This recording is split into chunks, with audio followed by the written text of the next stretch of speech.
أعوذ بالله من الشيطان الرجيم بسم الله الرحمن الرحيم وبرزوا لله جميعا فقال الضعفاء للذين استكبروا إنا كنا لكم تبعا فهل أنتم مغنون أن من عذاب الله من شيء قالوا لو هدانا الله لهديناكم سواء علينا أجزعنا أم صبرنا ما لنا من محيص۔ اور یہ سب لوگ جب اللہ تعالیٰ کے حضور پیش ہوں گے تو کمزور لوگ ان سے کہیں گے جو بڑے بنے ہوئے تھے کہ یقیناً ہم تمہارے پیروکار تھے، تو کیا تم اللہ تعالیٰ کے عذاب سے بچانے میں ہمارے کچھ بھی کام آنے والے ہو؟ وہ کہیں گے اگر اللہ تعالیٰ ہمیں ہدایت دیتا تو ہم ضرور تمہاری رہنمائی کرتے، ہم بے قرار ہوں یا صبر کریں، ہم پر یکساں ہے، ہمارے لیے بھاگنے کی کوئی جگہ نہیں۔ سورۃ ابراہیم آیا 21۔ وَبَرَزُوا لِلَّهِ جَمِيعًا، اور یہ سب لوگ جب اللہ تعالیٰ کے حضور پیش ہوں گے، یعنی قیامت کے دن سب اللہ تعالیٰ کے سامنے کھڑے ہوں گے۔ قیامت کے دن تمام انسان، مومن، کافر، نیک اور برے لوگ سب اپنی قبروں سے نکل کر اپنے رب کے سامنے پیش ہوں گے۔ سب ایک ہموار زمین پر کھڑے ہوں گے جس میں کوئی نہ خود چھپ سکے گا نہ اس کے معاملات۔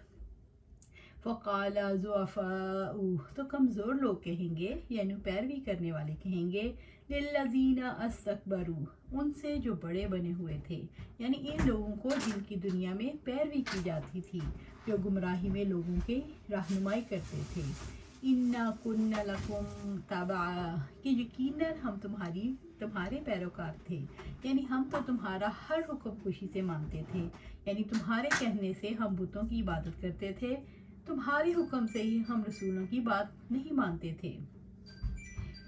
فَهَلْ أَنْتُمْ مُغْنُونَ عَنَّا مِنْ عَذَابِ اللَّهِ مِنْ شَيْءٍ، تو کیا تم اللہ تعالیٰ کے عذاب سے بچانے میں ہمارے کچھ بھی کام آنے والے ہو؟ یعنی کیا اب تم اللہ تعالیٰ کے عذاب سے ہمیں بچا سکتے ہو؟ خواہ تھوڑا سا ہی بچا لو۔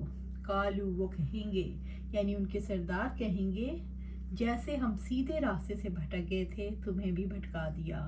لو ہدان اللہ لہدیناکم، اگر اللہ تعالیٰ ہمیں ہدایت دیتا تو ہم ضرور تمہاری رہنمائی کرتے، یعنی اگر اللہ تعالیٰ نے ہمیں دنیا میں ایمان کی، نجات کے راستے کی، عذاب سے بچنے کی توفیق دی ہوتی تو ہم تمہیں بھی ہدایت دے دیتے۔ سواء علینا، ہم پر یکساں ہے، یعنی ہم پر تو ہمارے رب کی بات واجب ہو چکی، ہم پر تقدیر غالب آ گئی، یعنی کافروں پر عذاب کی بات ثابت ہو چکی، اب کچھ نہیں ہو سکتا۔ آیا ہم بے قرار ہوں، ہم عذاب کی وجہ سے جزا و فضا کریں، ہم صبرنا، یا اس عذاب پر صبر کریں۔ ما لنا من محیص، ہمارے لیے بھاگنے کی کوئی جگہ نہیں، کوئی جائے پناہ نہیں جہاں ہم اللہ تعالیٰ کے عذاب سے بھاگ کر جا سکیں۔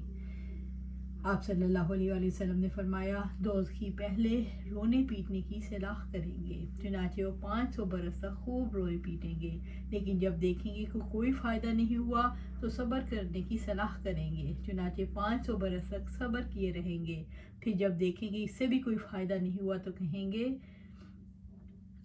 سواء علینا اجزعنا ام صبرنا ما لنا من محیص۔ سبحان اللہ۔ رب العزت نے فرمایا، اور جب یہ لوگ دوزخ میں ایک دوسرے سے جھگڑا کریں گے تو کمزور لوگ ان سے کہیں گے جو بڑے بنے ہوئے تھے، یقیناً ہم تمہارے پیچھے چلنے والے تھے، تو کیا تم آگ کا کچھ حصہ ہم سے ہٹانے والے ہو؟ جو لوگ بڑے بنے ہوئے تھے وہ کہیں گے، یقیناً ہم سب اس میں بڑے ہیں، یقیناً اللہ تعالیٰ اپنے بندوں کے درمیان بلا شبہ فیصلہ کر چکا۔ سورۃ غافر آیا 47 اور 48۔ وقال الشیطان لما قضی الامر ان اللہ وعدکم وعد الحق ووعدتکم فاخلفتکم وما كان لي عليكم من سلطان إلا أن دعوتكم فاستجبتم لي فلا تلوموني ولوموا أنفسكم ما أنا بمصرخكم وما أنتم بمصرخي، انی کفرت بما اشرکتمونی من قبل ان الظالمین لهم عذاب علیم۔ اور شیطان کہے گا جب کام کا فیصلہ کر دیا جائے گا، بلا شبہ اللہ تعالیٰ نے تم سے جو وعدہ کیا وہ سچا وعدہ تھا، اور میں نے تم سے جو وعدہ کیا تھا سو میں نے تم سے خلاف ورزی کی، اور میرا تم پر کوئی غلبہ نہ تھا سوائے اس کے کہ میں نے تمہیں بلایا تو تم نے میرا کہا مان لیا۔